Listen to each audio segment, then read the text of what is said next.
That's right, folks. It's another late night and time for another reach into the Just Giggle It grab bag. And tonight we're pulling out Christmas with the Krampus. That's right, folks. After we got through Watching You Season 1, which was Season 2 of the Just Giggle It grab bag, this is going to get confusing, folks. Stay with me. We're now on to Season 3 of the grab bag, which is the fan request season. As in you, our faithful fans, more importantly, fans of Just Giggle It, fans of good old JGI, the folks that know comedy, that make an honest laugh. That's why it's just. Not just a giggler, it's just Giggle It.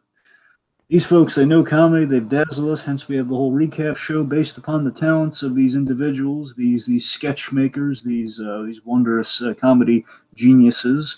And of course, you folks have also recognized the brilliance, and you want us to recap some of your favorite episodes, and we're going to give all credit where credit's due on who steered us towards these episodes. So, folks, you dictate what we're talking about this season. This season's going to be as long as we're going through it. You folks, you throw even as you're watching episodes this season, if you just come up with like, oh man, I want to see him do that one, we're going to do that one for you because we like you, because we love you. So right off the bat, folks, to kick things off, and we kind of went a little thematic on here out of all of our selections, so we can kind of bridge kind of Christmas in July, in which we did a Harley Quinn and Joker versus the real world Christmas in July pitch. Of course, folks, mentioning Harley Quinn versus the real world, Christmas in July, we don't even flirt with the idea of a Christmas in July without the hope of more episodes of Harley Quinn and Joker versus the real world, which can only happen if you watch Harley Quinn and the Joker versus the real world, episode 5. Many times, get it up to 1 million. Once it gets when it gets to 1 million views, folks, something magical happens. A Christmas miracle. We get more episodes. And I want that. You want that. Your mother wants that. Your grandmama wants that. Your great-great-Grammy wants that. Oh, everyone wants that. Let's make it happen. I love the passion, Dragon. I love the passion. Hey, come on. We all want this to happen. They got episodes 6 and 7 planned out. There might be more. Let's make it happen, folks. Let's work together on this. Get those views up to 1 million. Send it all around. Send it to folks you know. But again, before we get any further, let's right off the bat here, let's shout out who gave us Christmas with the Krampus to talk about this fine evening. Ironically enough, it's the person who also directed Christmas with the Krampus. Yeah, and it's also someone who we've seen in a number of these grab bags so far. Of course, he also wrote the Twilight Zone parody. And directed the Twilight Zone parody as well. Dragon, was he the guy who did Walking Dead? Yes, that was him too. Okay, cool. And I believe he wrote this too. And of course, he also popped up in one of our most quotable moments in the Just Giggle It grab bag season 1, which was, dare I say, "Are you a co-op? Are you a co-op? Are you a co-op?" All right. Are you a co-op? Yes. Right. So, yes, folks, we're referring to, if you haven't pieced it together already, we're talking about the wonderful Brian Wylie. Yeah, I keep assuming it's pronounced like Wile E. Coyote, so I keep thinking Wylie. So anyway, so yes, Brian Wylie. Otherwise, you check out his channel, folks, and of course watch his content from Just Giggle It. Brian Wylie, he's also very, very nice from what we can gather. You know, I might have to like update, like maybe look into if he has an Instagram or something, because he hasn't posted anything on that channel in years. Right. I believe it's Dyer Bry, right? Isn't that yes. So we'll have a link to that in the video, of course, as well as we'll look into his Instagram and such. But folks, again, all the credit in the world to him, and ironically, again, he wanted us to talk about his work today, and we went to Krampus. So again, we're kind of starting off with him. A little background on Krampus, unless you want to get into like kind of what you feel about Krampus, whatever you want to do there. I mean, if I were to give a thesis statement to this thing, I definitely think it's one of the most funny and dark sketches that Just Giggle It's done. I think it's a Poncio highlight for sure. It's a really compact 3 minutes, Dragon. They pack a lot into a very short runtime, and it's pretty damn good. Oh yeah. It's definitely. I'll get into when I get into the opening thoughts here. So I mean, basically the background we have. I'll lump it in there. So Krampus, of course, as we mentioned, you know, Brian Wylie. He is known for his dark sense of humor and kind of a flair for kind of capturing. Guy's kind of a master of parody in places. You know, again, like that Walking Dead parody. According to you, it's Again, I know nothing of The Walking Dead. I thought the prison was just like it was kind of like a code, like a code name. It was like kind of like we call it the prison. I didn't know it was an actual prison. These poor undead people and survivors of undead people, of walkers, were kind of housing in. But you know, never know. Of course, the Just Giggle It zone, very very wonderful. Of course, very dark too with the Night of the Living Doll. So Brian Wylie, he based this. Oh yeah, a lot of great input up front from Brian Wylie. So he's a wonderful person to recommend stuff by. You can ask him all sorts of questions. He'll answer it. He'll indulge you. He's wonderful to his fans, folks. Is Brian Wylie. Oh yeah. So I learned that in our research and conversations with Brian Wylie in kind of textual form, well, text form, I should say. He based, of course, the Krampus is something that I was aware of myself too. The Krampus, of course, Kevin Smith was the one that brought it to our attention, right? Initially. Yeah, that's how. Well, I mean, I knew a little bit about Krampus before that, but that was when I really like. I think I might have told you about the Krampus thing. I might have. I don't know. I mean, we both probably learned about it from the same thing through Kevin Smith. Well, that's the thing. I definitely learned about it from the Kevin Smith project that may or may not still be in the works. Well, that's the thing. I can shine a little bit of light on that. What happened there? So the point is, the Krampus is an existing kind of folklore here. There's this old folklore that basically, instead of if you were naughty, you have like the naughty and nice list for Santa Claus, and if you were naughty, you wouldn't just get a lump of coal. You would be visited by a different guy, a different red guy. You'd be visited by the Krampus. Essentially, it's a European kind of folk tale, kind of this European influenced kind of devil-like, kind of half goat devil creature with horns and everything. The Krampus essentially is evil. It's kind of evil satanic Santa Claus essentially, where he punishes kids by, if you're naughty, he puts you in a sack, and this is how it works. He kidnaps you and he takes you back to his lair and eats you. Yeah, and of course, one thing to point out here is that Brian Wylie did this years before the Krampus movie came out. Of course, yes, and speaking of the Krampus movie, this is where things all become relative, by the way. And it is Dire Brian. It's Dire Brian, by the way. D-I-R-E Brian. So that's okay. Yeah, Brian. No Y, not Brian Cranston. Like B-R-I. Yes. Thanks for the clarification. Of course, yeah. I mean, like I was just thinking about this hilarious Cranston movie, which I'll tell you about later because we don't have time to get into it right now. Anyway, So essentially, Kevin Smith, he was going with Gene Simmons, believe it or not. Gene Simmons, Kevin Smith was going to do this movie. I think Kevin Smith started the idea here, where he was going to do a movie based on the Krampus myth. It was going to be Kevin Smith's take on a Christmas movie, which is going to be kind of basically this. I believe this is Kevin Smith after Tusk. This is him after kind of doing the beginning of his Canadian horror movie franchise. I still want to see Moose Jaws. And from again, like. It was supposed to be in the works next, but then they're doing Jay and Silent Bob reboot. But then after that, it should be Moose Jaws again. But bear in mind, it's Kevin Smith, so you have projects can kind of fall by the wayside with him at times. Of course. But eventually, he doesn't forget them though. To be fair, like he does. Yeah, unlike a certain rotund director that we know and respect. Yes. Anyway, so Kevin Smith, basically, I believe he was gonna work the Krampus idea into like the Canadian. Basically, it's gonna be Johnny Depp coming back as Guy Lapointe, and they're basically gonna be the same universe. It's gonna be in that horror franchise, and it was gonna be called Anti-Claus. The anti-Santa Claus. Get it? And I remember this hilarious story where Gene Simmons was interested in the project, but then he basically, Gene Simmons was being very eclectic, and basically he wanted like a lot of control, a lot of input on it. Basically, he was into the idea, and then Gene Simmons kept poking holes in it, basically Gene Simmons was kind of realizing without realizing it that he didn't want to be involved in this project.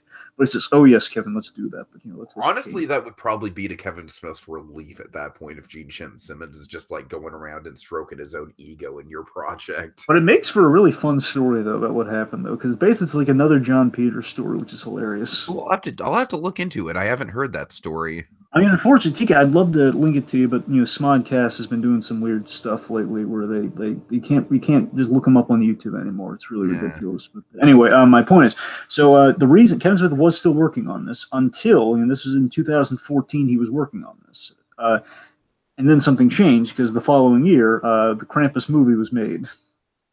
So that kind of killed his movie because well, doesn't beat him to the punch. He didn't do it.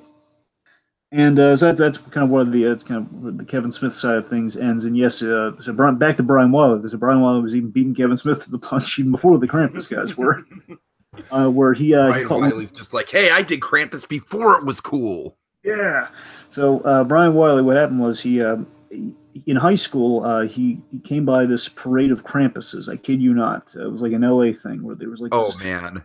It was like kind of like basically LA likes to go kind of they have flair when it comes to the holidays. Did we not work in a parade of Krampuses into our Harley and Joker pitch? Well, yeah, if we stuck with Christmas, we probably would have had to fit Krampus. That's the thing. We stuck with Christmas in July. That's why. That's the reason I'm going with. No other. Harley, I have an idea. A parade full of Krampuses. Krampus's pudding. And here's where our big connect comes in. They dress Howie like Krampus. Oh God. God, or anyway. Maybe Howie's got like a costume that's like half Krampus and half Santa. Yeah, well, you can be both, Howie. All right, we're going off the rails here. Anyway, my point is, so they're basically this parade of Krampuses. My assumption is like a parade float full of people dressed like Krampus. That's what I picture when I hear that idea. Oh, anyway, that's just so bizarre. Yeah. The point is, LA, when they celebrate the holidays, they celebrate it with kind of a flair, let's say. Sure. So, basically, just kind of took it was kind of this absurd take on the Krampus myth, which again, pretty much the premise is kind of laid out for you folks. Where again, it's just like evil Santa Claus who he deals in the naughty and he eats children, so it's pretty horrifying. And he has like these furry goat legs and horns and everything, which we'll get into the semantics when we get through the thing. And basically he's like, let's do an absurd take on Krampus and take advantage of the Poncio charm, charm. And essentially, with Poncio, what he was going for is basically what if you take kind of a Poncio playing kind of Jackie Gleason meets Curly from the Three Stooges as Krampus instead of like a scary Krampus. Let's do like kind of a very non-threatening, almost Uncle Buck like Krampus. Oh, it totally is Uncle Buck. Absolutely. We'll get to when we get to it. I'll cite exactly why I'm thinking Uncle Buck. We'll get there. All right. So, and basically there was kind of a question like, is he Krampus throughout the thing? Is he Krampus? And we do get kind of a cryptic answer to that at the very end, which we'll break down. So again, all of that said, again, all credit in the world to the great Brian Wylie. Thanks a bunch. One for making it, two for recommending it. So gave us an excuse to finally get to it. We would have gotten to it eventually, folks, but who knows when. It's kind of probably would have saved it for December, honestly. Most likely, yes. All right. So, without further ado, let's dive into it. All right, and this will be a short one, folks, because it's only 4 minutes. Probably I'm guessing the backstory is going to be longer than the actual recap. Bear in mind, you could have turned that 9-minute freakazoid into 6 hours easy. So you never know. All right. It was arms akimbo, man. Dragon, this does not have arms akimbo. Okay, I'm sorry to disappoint you. Are you challenging me to turn this into This isn't arms akimbo. It's not arms akimbo. We can stretch it out, man. We can do that. Oh God, no! It's already 10:30. It's like 1:30 where you are, right? All right, fine. We'll just get into it. So, let's see. So, it's Christmas Eve. Christmas Eve, we have a stock shot of an exterior. That's kind of the earmarks. I'm gonna have to like resist the urge to not count tropes. All right, I was like in my mind, I was like trope. Yeah, I felt so bad for Brian Wylie because I know you had the clip his wings when you gave him misinformation by accident when you said, yeah, we're doing it for inspired by Christmas in July. You set him straight, but I just felt like, oh man, he thought we were going to work him in the Christmas in July, but it's still in spirit. To be fair, it's definitely in spirit of Christmas in July. Yeah. It's kind of like the big transition on the channel from Christmas in July into our next batch of content. So I think it's a pretty cool. Also, welcome to Mona Bean. There's welcome Demona B in the comments too. Just wanted to say that. Oh, nice. Hello, Demona.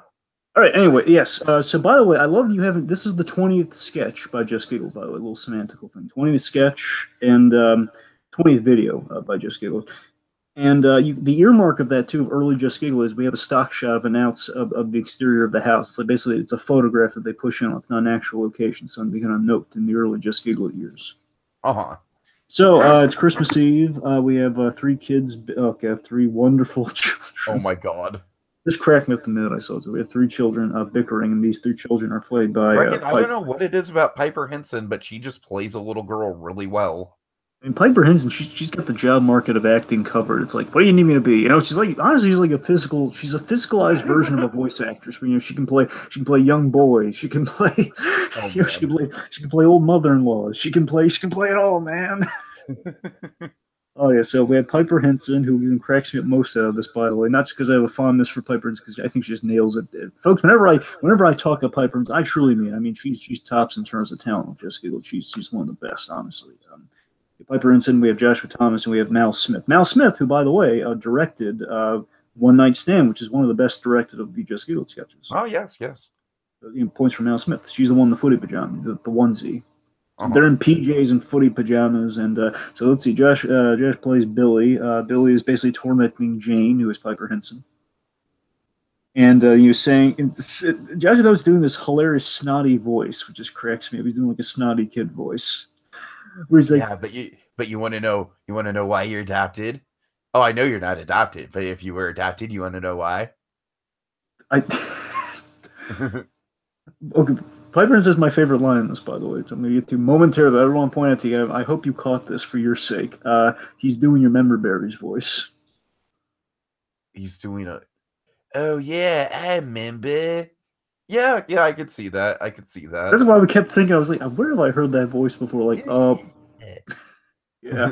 So then Piper Henson, I love the way she delivers this line. Then she delivers like the altered reprise of this layer. It's just, I'm not adopted. I'm not adopted. See, to me, Tiki, that's the I don't have a dad line. For me, it might be. I don't have a dad.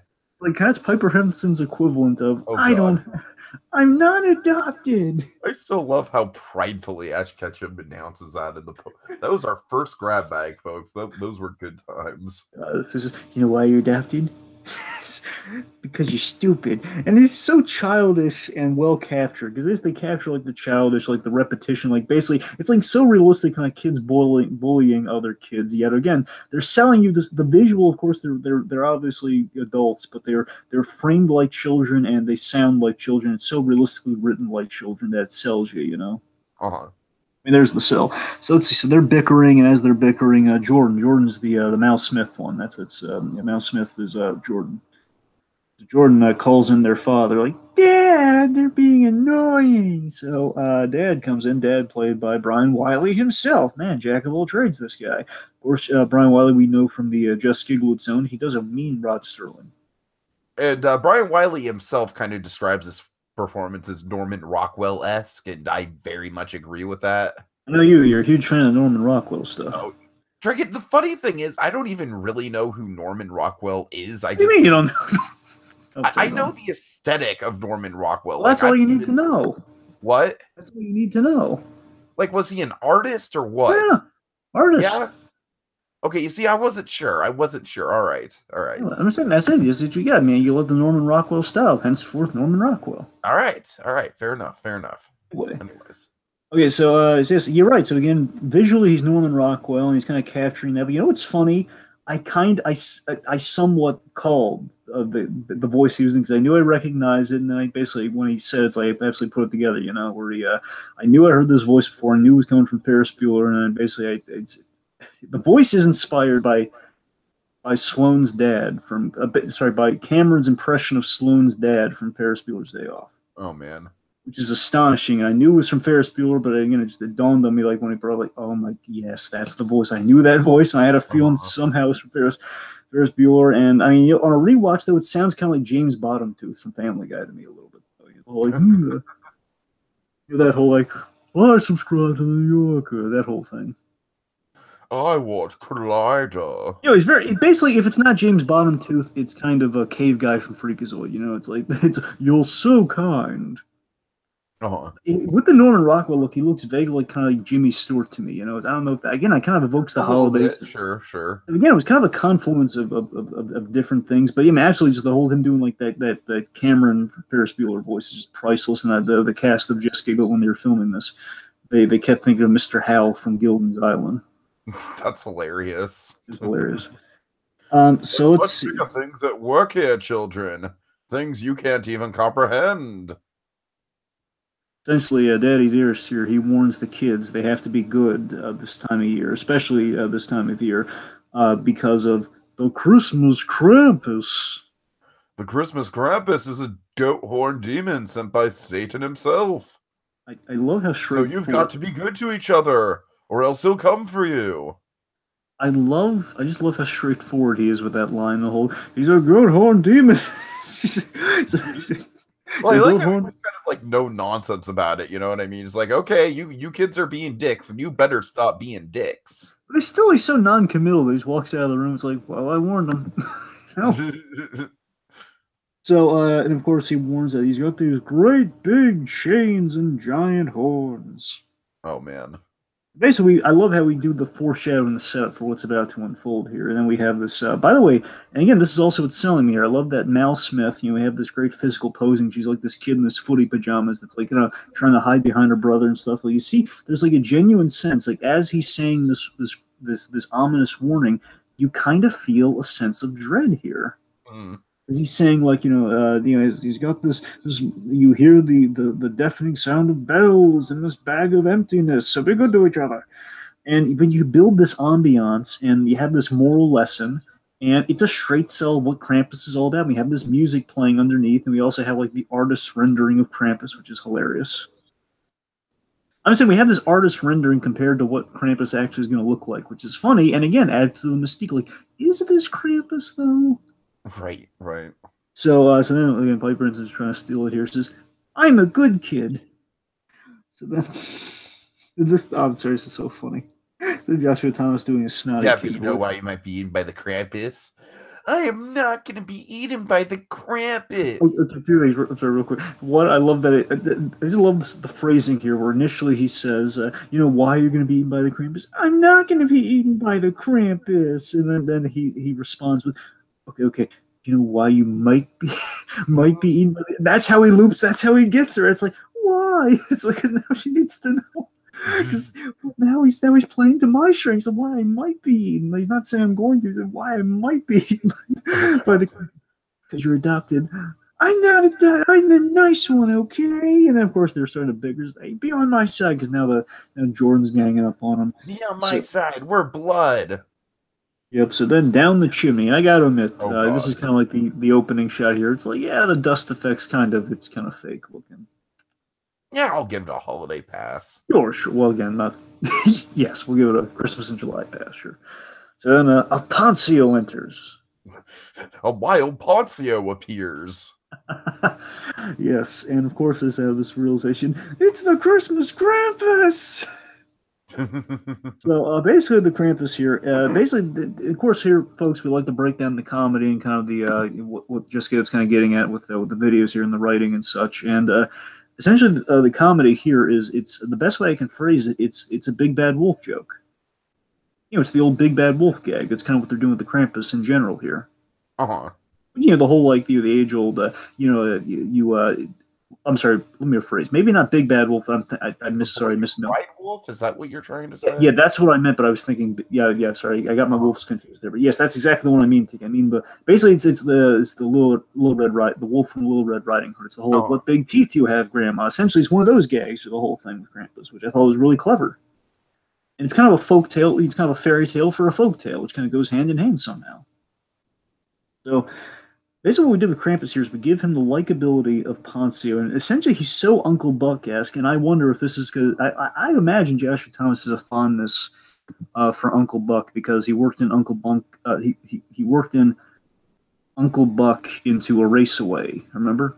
Yeah, sure. It's a huge plot point. That's how the bad guy kind of swoops in on the girlfriend in Erasaway with Uncle Buck. So it might be I don't know. Just I wonder if there's any influence of Uncle Buck from those days here, and I mean the way that we convey either Krampus or Uncle Marty here, doesn't he feel Gleason-esque, and especially after Christmas in July that he's going absolutely, yeah. And of course, folks, one of our big premiere podcasts for Christmas in July was The Honeymooners. And I mean, seriously, I mean, this hearing again, we know the answer to this, folks, but I'm just saying, knowing that, I absolutely see it though. I see I see some Curly from the Three Stooges easily with Poncio, and I do get kind of like a Jackie Gleason with like kind of the mannerisms and how he speaks. So it's kind of like Curly's energy with kind of Jackie Gleason's delivery, kind of through a Poncio filter. Like Poncio's the key. So we have Poncio in this maroon, basically as you see before you here, folks. And hilariously, the costume here, Poncio's in this like maroon and green shirt with like these chains and these horns and this big Santa bag, and he claims to be Uncle Marty. Whoa, whoa, whoa! Christmas what now? I'm your Uncle Marty, kids. No. If you're our Uncle Marty, then why have we never heard of you? Because I wasn't there for you guys. I'm sorry for Uncle that. Marty's here for you now on Christmas. Then Billy has all the great questions, I feel, in this. Billy's questioning. Later on, has this hilarious delivery. It's so skeptical and so snarky. But Billy was like questioning, put the horns in your head. I stopped at a bar on the way over here. I wanted to check out the Rams game. Spoiler alert, they suck. He just sounds every line that Poncio is delivering is just like it's like freaking like I don't know, like it's like a well-cut piece of steak or something. It's so delicious. I feel that Poncio, he's tailor-made to play hilarious monsters, but the unfortunate thing that Just Eagle did improve on I like being called Beast. Here's the thing, Just Eagle did improve on this as the years went by, but if you go like from Monsters Drink to this, and then eventually to Monsters Drink was definitely like the early incarnations of that. Sure. What I'm saying is, you can see there's an upgrade. Basically, Poncio is awesome for like a monster role, but the problem is he needs the effect to be there to fully sell it. That's the thing, that he's great, and they're like, "Boo! Are you scared?" That's hysterical. And this, again, like this sympathetic kind of monster who may or may not be a monster, he's kind of your drunk uncle, essentially. It's kind of, he's the friendly drunk uncle. Again, he's Uncle Buck, but he's drunk and lovable. And so again, it's hilarious. But again, it's the monster effect. And Brian Wylie and folks, I did wonder this, and Brian Wylie had explained this, that they did want to go the extra mile. They flirted with going the extra mile with of course, famously the Krampus. When I think Krampus, I'm thinking of like the half goat body and everything. You have like he has satyr legs, essentially. He has like the furry legs and the hoofs. And we do as much as we can with that a little later on, but initially Wylie wanted to, again, there were budget constraints. Again, this is in the early days of Just Giggle It, so they feasibly, at the time, they could not do the goat legs, but they did have dialogue had they had the goat legs. I don't know if this is him years later writing this, but he kind of pitched a few lines to us, like something along the lines of, like, he has hairy legs, and that was kind of his lame excuse. Again, very Little Red Riding Hood comedy, which again is what the whole thing is. You're gonna get mad at a guy for having hairy legs. I'm not a woman, kids. I'm not gonna shave my legs every other day. Which is pretty funny. And he'd probably like throw it back like, do you realize how much water gets wasted by shaving? You're hurting the planet. Oh God! All right, let's see. So let's see. So the next skeptic question here is after they suck. All right. So never trust the Rams, kids. They lose. What about your loud chains and bells dangling from your neck? And this is hilarious. I just got out of prison. All right. I love that he's not helping the cell here with that, but he's going with it. He's just swinging for the fences with excuses here. It's like as if every prisoner, when they get released from prison, it's like, all right, it's like kind of like the extreme version of house arrest, right? It's like, okay, you can integrate yourself back into society, but you still have to wear the prison chains, mister. God. All right.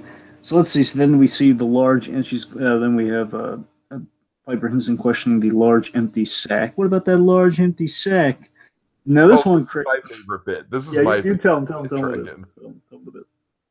This one's gonna get mad at me for using a reusable grocery bag. This one's gonna get mad at me because I care about Mother Earth and this green, beautiful planet.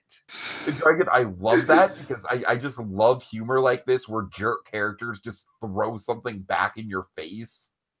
Yeah, I just love the layers to the fact that I get a sense that he actually does recycling because that's such a part of our culture now. We have to use reusable bags. Did you know, Tiki? I don't know if you're aware of this. At least they're doing it near me. I don't know if they're doing it at all the Disney stores, but they they force you. They're trying to get you to bring your own bags to the Disney store now. You have to pay for like a bag. There's no free checkout bags anymore. I mean, Dragon, that's kind of par for course for a lot of stores nowadays, honestly. I know they pressure you when you go grocery shopping, but I mean, yeah, they're kind of doing it everywhere. With the Disney store, it's kind of like that's kind of adding it to the yeah. All right, like where the world is now, folks. So back to then this is where Jeff Towns corrects me. He says, hey, Uncle Marty. He just looks now. Just get like, okay, hey you, like Uncle Marty. Why are you being followed by Saint? Why are you being followed by Satan? Of course, now Tiki, this is the best shot in the whole thing to me right here because I love this. This is sort of a Poncio. Basically, this shot is so well framed. Wylie did here, either Wylie or I forget if I think Jamie Cox was involved in this one. I don't know if she. I don't know if she was the. I don't know if she was if she worked the camera on this. I believe she was. She was either the DP or the first AD on this. I'm not entirely sure. Whoever captured this shot was brilliant because what they did is they used Poncio to block out Satan because the idea is Satan was there the whole time, but we didn't see him. So basically, looks over his shoulder and we reveal Julian Silver as Satan, and a very erudite Satan, by the way. And again, this is my kind of Satan, folks. It's like a Lucifer brand Satan, like a Satan in a three-piece suit. That's my kind of Satan. I gotta tell you, if we're gonna have a Satan in the world, folks, let's jazz him up a little. We shared a cab. Very well dressed Satan. So again, perfect use of the frame was blocked. Just the blocking of the shot's perfect. So the point. So basically, Krampus / Uncle Marty here. He cuts to the point where he says, "Look, the point is, I get each one of you a magic Christmas present, all at the bottom of my magic Christmas bag." And they're all eager. They all eagerly go to the bag, and then we have kind of a lazy shot, but who cares? It's it's like, oh, we don't care. They crawl towards the bag, and then we have this hilarious guy who basically wraps the camera up in the bag and says, "Gotcha." So the one genuine nitpick I do have coming up here, so leg sticking out of the sack, hand. Okay, sorry. Here's the thing. So Krampus is walking out. He's walking outside, and we see the full bag, which is fine. But then we have this fake hand. Krampus eat people in his lair. That's not part of the mythology of Krampus. God. So we have this fake. The fake hand to me is overkill. I don't necessarily think so because I think it's the only shocking moment in the episode, and I think the episode does need to kind of have a good punchline to it. Because I mean, let's face it, Dragon, this is a very dark sketch. This is at 912 levels of dark, but it's up there with the darkest of the Just Giggle It sketches we've covered. No, all I'm saying is very simply, I mean, it's all selling me, and it all looks so good, but then I have this fake hand staring me in the face where, okay, I get they're in the bag. The bag's full now. I can put that together. I don't need a little fake hand to remind me that people are in the bag. I got it. All right. That and when he walks away, and again, we already addressed the whole semantics of the leg thing, of Krampus's legs. But I'd like that. This is the only reason that the leg thing even comes across my mind here, because we hear the hoof sound effect. And I love that while we don't have the legs, we do have the hoof sound effect. We hear the clop, clop, clop of his legs. And I like that. I just wish. I mean, it's just this little thing where you see the whites of his sneakers, though. It's like, couldn't we at least have given him all black shoes or something to make it look remotely like? It's like less the hairy, just want hoofs. If you're gonna have the hoof sound effect, give him hoofs somehow. Anyway, the only semantical things I have in this really perfect little jolly Christmas thing we got going on. So Satan's questioning the semantics. Wait, you're not one of my minions. Again, the line that no, I just like eating children. I like you. So one Demona B is a huge fan of that line. You're not one of my minions, which is a hilarious line. I'll absolutely credit you there, Demona. Secondly, I love that kind of cements the fact that this guy isn't Krampus. Oh God. That's what I read it as. He's not Krampus because again, Satan, Krampus is a minion of Satan. That's the gig. And he says, well, you're Right. not one of my Right. minions. That's saying that he's not Uncle Marty and he's not Krampus. He just happens to be a Krampus wannabe. Like for all we know, Tiki, that's the hilarious thing. All the stuff he was saying, it might have been absolutely true. It just is not their Uncle Marty. Right. Yeah. Like he just got out of prison. He shared the cab with Satan. Yeah, for all we know, it's all in the money. God. That to me was what was on a rewatch that really dawned on me. That cracked me up on a rewatch. Like, oh my God, that's brilliant. So then we have this really pleasant moment. This is kind of like one of the moments I really love in storytelling. We have like one of those, like, this looks like the beginning of a beautiful friendship moments from like Casablanca, it says, Merry Christmas and Merry Christmas to you. And he sounds very Curly from Three Stooges with that line. Yeah. And it's a little nice exchange, and they walk outside to Christmas music, which, by the way, I'm going to tie this all together, Tiki. You ready for us? I'm going to a huge Christmas in July connect right here. You ready? Man, okay. The music choice that opens and closes this, specifically closes this, is Have a Holly Jolly Christmas, which is how we ended Harley Quinn the Joker versus. Wow.